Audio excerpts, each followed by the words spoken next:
मधुमक्खियों का झुंड खेतों से गुजरता हुआ जा रहा था। सभी मधुमक्खियां अपना नया घर बनाने के लिए पेड़ की तलाश कर रही थीं। पर जैसे ही वो किसी पेड़ पर अपना घर बनाना शुरू करती, उससे पहले कोई न कोई मानव उन्हें आग से डराकर वहाँ से भगा देता। पूरा झुंड इधर उधर घूमकर परेशान हो रहा था और पूरे झुंड को परेशान देखकर रानी मक्खी कहने लगी, मानव बहुत स्वार्थी हो गए हैं। वो ये भूल गए कि हम मधुमक्खियां भी प्रकृति का हिस्सा हैं। लगता है हमने यहाँ आकर बहुत बड़ी गलती कर दी है। थोड़ी दूर चलने पर सभी मधुमक्खियां एक फूल के बाग में जा पहुँची, जहाँ पर किसान फूलों में पानी दे रहा होता है। मधुमक्खियों के झुंड को देखकर किसान बड़ा खुश हो जाता है और कहने लगता है, लगता है बाग के फूलों की खुशबू सुनकर ये मधुमक्खियाँ यहाँ पहुँची है। इन्हें भी यहाँ रहने का हक है। आखिर ये भी तो प्रकृति का हिस्सा है। किसान की ये बात सुनकर रानी मक्खी खुश हो गई और सभी मधुमक्खियों से कहने लगी, लगता है ये मनुष्य प्रकृति से बहुत प्रेम करता है। यह हमें किसी भी प्रकार से नुकसान नहीं पहुंचाएगा। हमारा घर बनाने के लिए सबसे सही स्थान यही हो सकता है। ये कहकर सभी मक्खियाँ बाग में लगे पेड़ पर अपना घर बनाने लगीं। दिन भर सभी मक्खियाँ बागों से रस भर कर ले जाती। मक्खियों को देखकर किसान भी खुश हो जाता। एक दिन रानी मक्खी हर रोज की तरह ही बाग में घूम रही थी। रानी मक्खी ने खेत में काम कर रहे किसान से आकर प्रश्न किया, किसान भाई, आपने अपने खेतों में फसल न बोकर उसे बाग क्यों बना दिया? किसान ने हंसते हुए उत्तर दिया, दरअसल मेरी पत्नी की तबीयत बहुत ही खराब है।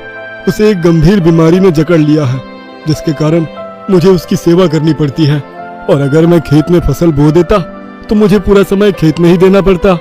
इन फूलों को बेचकर हमारा गुजारा अच्छे से हो जाता है और मुझे अपनी पत्नी की देखभाल करने का समय भी मिल जाता है। इसी वजह से मैंने इसे बाग बना दिया है। रानी मक्खी को किसान की बात सुनकर उस पर दया आ जाती है। वो किसान की अच्छाई से काफी प्रभावित होती है। पर एक दिन वहाँ पर भयंकर तूफान आता है, जिससे बागों के सभी फूल नष्ट हो जाते हैं। सुबह नष्ट हुए बाग को देखकर किसान परेशान हो जाता है और दुखी होकर रोने लगता है।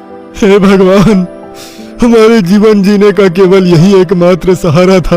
अब मैं अपनी पत्नी का इलाज कैसे करवा पाऊंगा? मैंने सोचा था इस बार इन फूलों को बेचकर मैं अपनी पत्नी का इलाज करवा पाऊंगा, पर अब लगता है मुझे अपनी पत्नी को आंखों के सामने तड़पते हुए मरता देखना पड़ेगा। किसान मायूस होकर अपनी पत्नी के पास जाकर बैठ जाता है। उसकी सारी उम्मीद अब टूट चुकी थी। रानी मक्खी भी किसान को मायूस देखकर दुखी हो गई। उसने निर्णय किया कि वो किसान को किसी भी तरह से इस मुश्किल से बाहर निकाल कर ही रहेगी। रानी मक्खी ने किसान के पास जाकर उससे कहा, किसान भैया, मेरे साथ चलिए। आपकी पत्नी को फिर से स्वस्थ करने में मैं आपकी मदद कर सकती हूँ। पर मेरी पत्नी के इलाज में तुम मेरी मदद कैसे कर सकती हो? रानी मक्खी किसान को अपने पेड़ पर बने घर के पास ले गई और कहने लगी, किसान भैया, हमने आपके उगाए फूलों से ही ये शहद बनाया है।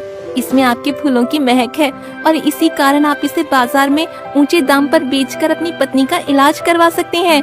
पर ये तो तुमने तुम्हारे लिए बनाया है। अगर मैं इसे ले जाऊंगा तो तुम कैसे रह पाओगी? आपके बाग से हमने जरूरत से कहीं ज्यादा शहद बनाया है। आप फिक्र न करें, बस जल्द से जल्द जाकर इसे बाजार में बेच दें और अपनी पत्नी का इलाज करवाएं।